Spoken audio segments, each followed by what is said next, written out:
The Arts of Africa galleries at the Met stand at the beginning of the understanding of human creativity. These galleries cover the enormous cultural landscape, the many different cultures and the art objects that came with it, south of the Sahara over many, many centuries. We have some 500 works on display that relate to as many as 170 different cultures.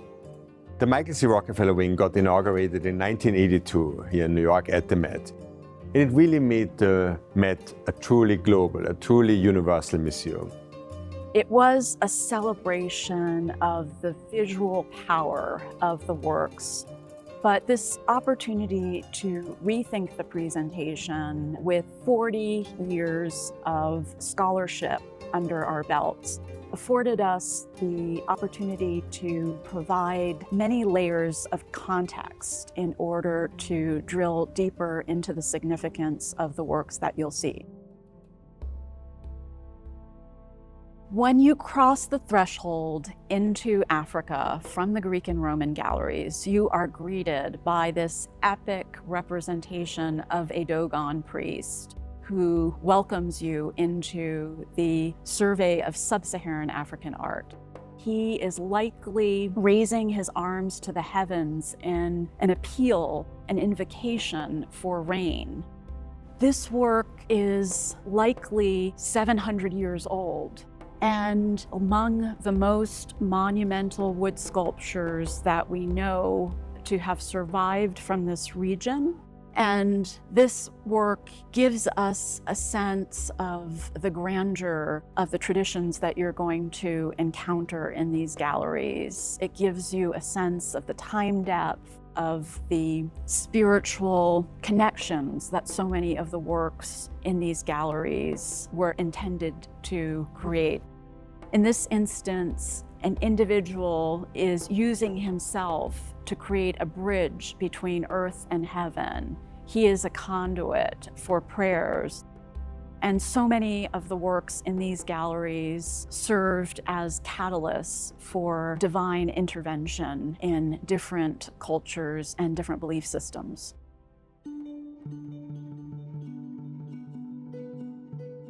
This is a formidable female figure, a work whose visual impact transformed the history of art. The Fang placed a premium on carrying their history with them. And the centerpiece of their spiritual life was a container with relics. And a work like this, invoking the founder of that lineage, was placed at the summit as a guardian for that sacra. If you talk about the provenance, that André Derain, the great French painter, owned this object. And also Jacob Epstein, the great British sculptor, and then Nelson Rockefeller, who then gifted it to the Met. But we don't look at these objects actually only as an inspiration for the art of the 20th and 21st century in the West, but actually much more. We want to identify the style, the artist, the maker, the integrity that this object had and the artistic ingenuity it had back at its time of its making. Until relatively recently, African art was treated as a footnote to Western modernism. And that was even really the case when the Rockefeller collection was assembled, because it had played such an important role in stimulating a new way of thinking about art among the avant-garde in America and in Europe. But this new chapter of reintroducing our collection to the public is about making the relationship to modernism the footnote. And here we are emphasizing that this is the product of a great Fang master's contribution to a major tradition from equatorial Africa and understanding it in its own right. Shifting the narrative of being something that basically influenced Western art to being something that we need to understand, and we need to make sure that people understand deeper as arts and culture of its own.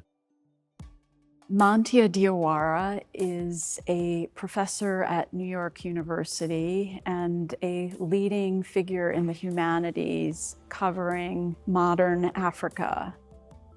One of the first things that you see when you arrive in this renewed space is this photography wall that features a number of different generations of visionary photographers who happen to be from Africa. Right. And the common thread is that they're all self-portraits. Mm-hmm. Photography, in a way, in Africa was signifying many things.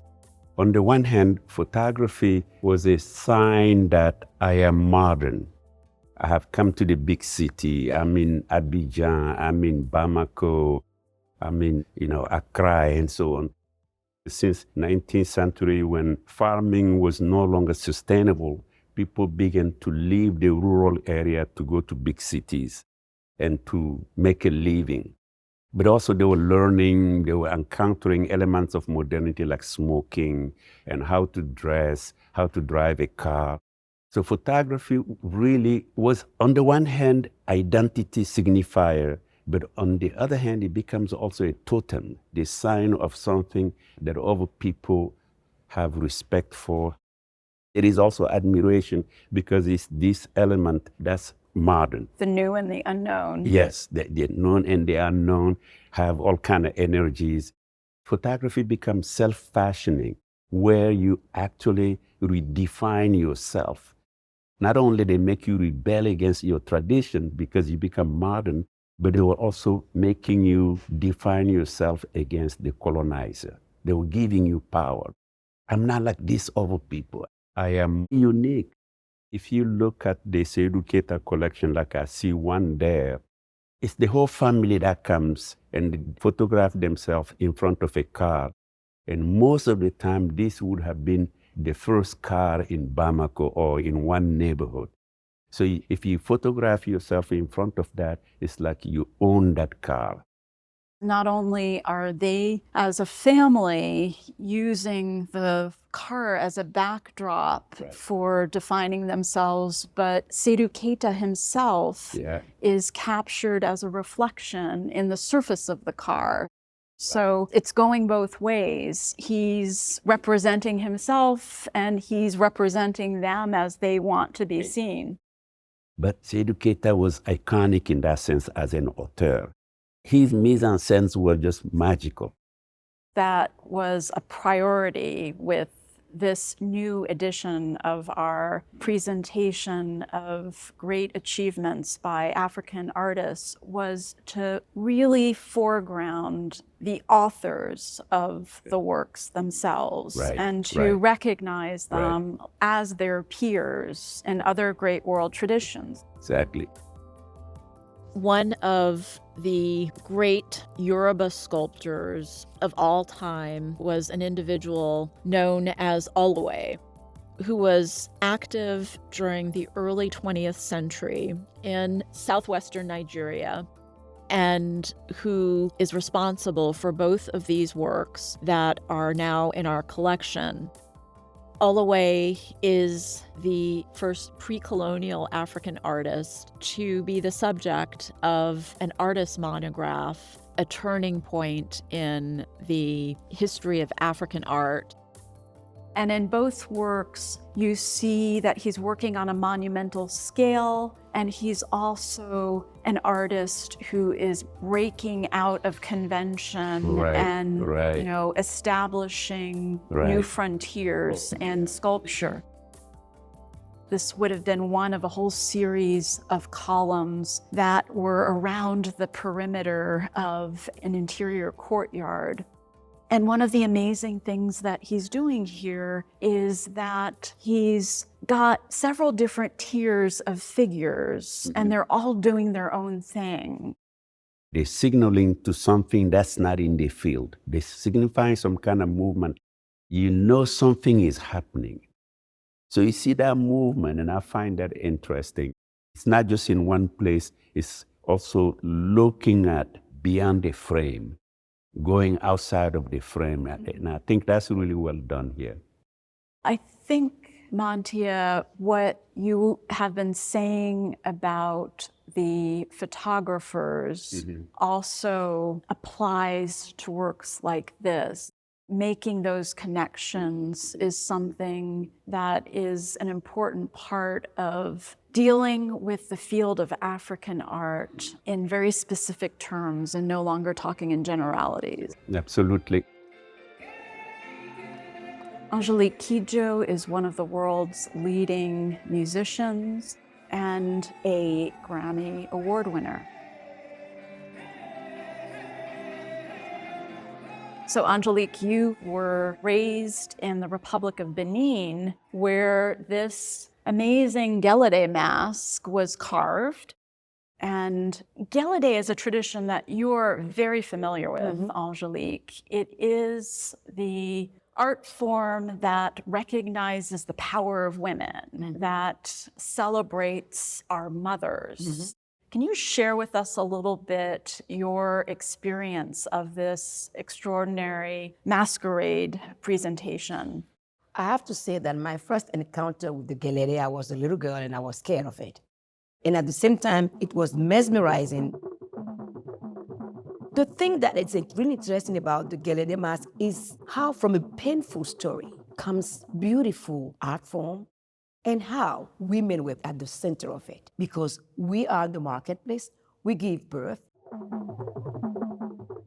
The market is also the place for deity, especially female deity, the place where there is a lot of positive forces of fertility, of strength of woman that they can manifest to. It's all that you see in there without word to explain it.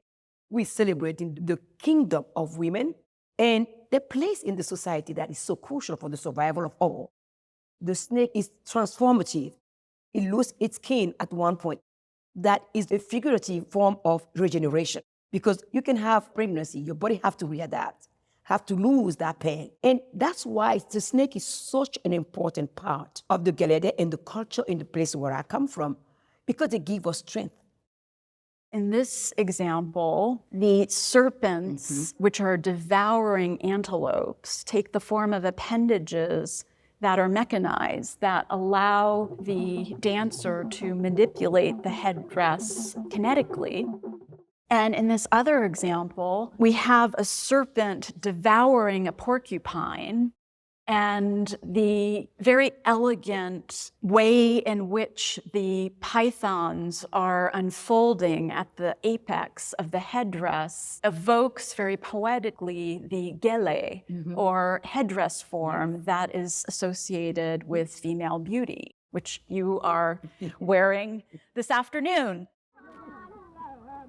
What is interesting about the gelede mask is it's talked about the resilience of people that fled slavery and that fled also being imprisoned during war against the Oyo kingdom and the Fon kingdom. That power belongs to all of us.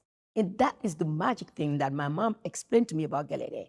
That it's not about power. It's about the sharing of power in the community for the betterment of that community. We're looking at an example of a Kente cloth, which is a type of textile that is hand-woven among Akan and Ewe communities of present-day Ghana and Togo. This work is a recent acquisition that is making its debut in this new edition of the galleries. Textiles have been essential to the communication of status and expenditure and asserting royal authority. And what's really significant about this particular one, which is from the early 20th century, is both the extraordinary skill exhibited in the weaving, as well as the materiality. This is actually comprised of 24 narrow bands, if you look closely, rather than a singular weaving across the entire width. And each of those bands is framed by a series of stripes, which is very distinctive. There's a range of geometric patterns, and some of them appear to repeat themselves. But as you look closely, the placement of the colors, the orientation and size of the patterns shifts, And it creates this really affective, oscillating, vibrating effect that I find really mesmerizing. It almost has a musical quality when you look across it. It does look like a musical score. Here we're seeing it completely unfurled at its full length, and so you can really get that musical effect. But of course, another format that it would have been worn is wrapped around the torso of a man with the loose end draped over his left shoulder. This kente was made from domesticated silk, which would have been sought after by Akan weavers. And silk is imported via the transatlantic trade, which becomes a really significant element that Anatsui is playing on with his sculptural tapestry. So this is a work entitled Between Earth and Heaven by Anatsui, created in 2006. Anatsui is one of the contemporary art world's leading artists. He is a sculptor who has experimented with an enormous range of unconventional media that he transforms into works of sculpture, installations. He's deploying the aluminum that has been stripped from liquor and beer bottles.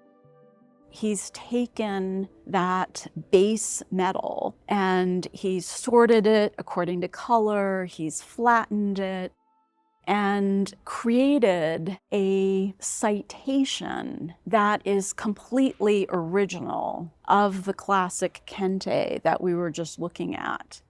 And he has drawn upon that palette that emphasizes the rich reds and golds and blacks and blues. Gold is the resource that was foundational to the earliest trade networks between his home region of Ghana and the outside world. And what did trading that locally sourced gold gain? Well, they imported silk and they imported alcohol. And he is ironically referencing somewhat bitterly the destructive nature of that exchange that was ultimately counterproductive. And I think that's one of the really exciting things about being able to feature Anatsui in the African art galleries. Having this work diagonal from the kente we were just discussing allows us to really put in context some of these histories that he's drawing upon in relation to objects that he was very directly referencing. It's an aesthetically transcendent and dazzling work of art, but the more you understand his references, the more extraordinary the achievement winds up being. This extraordinarily elegant group of refined ivories were carved in the late 1400s in what is present-day Sierra Leone by artists who were commissioned by Portuguese merchants to create works to become presentation pieces for their sponsors back home. These are what we refer to as the Afro-Portuguese ivories. So these are display pieces that wound up in the collections of European princes and were examples of the excellence of the skills that the Portuguese encountered in artists in these faraway places. It's very important to recognize that African artists have never been insular, just producing works for local consumption. They've always been part of regional and global networks. And this is a moment when two different worldviews and societies converge, but they're not as unlike one another as we've come to think that they were. These works are positioned at one of the thresholds of the Africa galleries that takes you into galleries of European Renaissance art. And so here at the Met, we're able to have this direct interface between artists from two distinct world traditions working in parallel and responding to one another.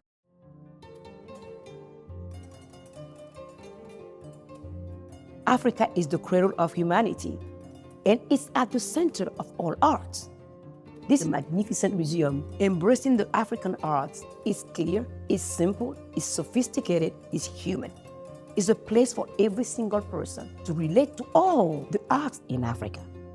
The African galleries have always drawn the engagement of internationally renowned and local artists. My hope is that that relationship will be even more vibrant moving forward. It's going to be an even greater invitation to linger in these spaces and study the excellence of artists from this part of the world.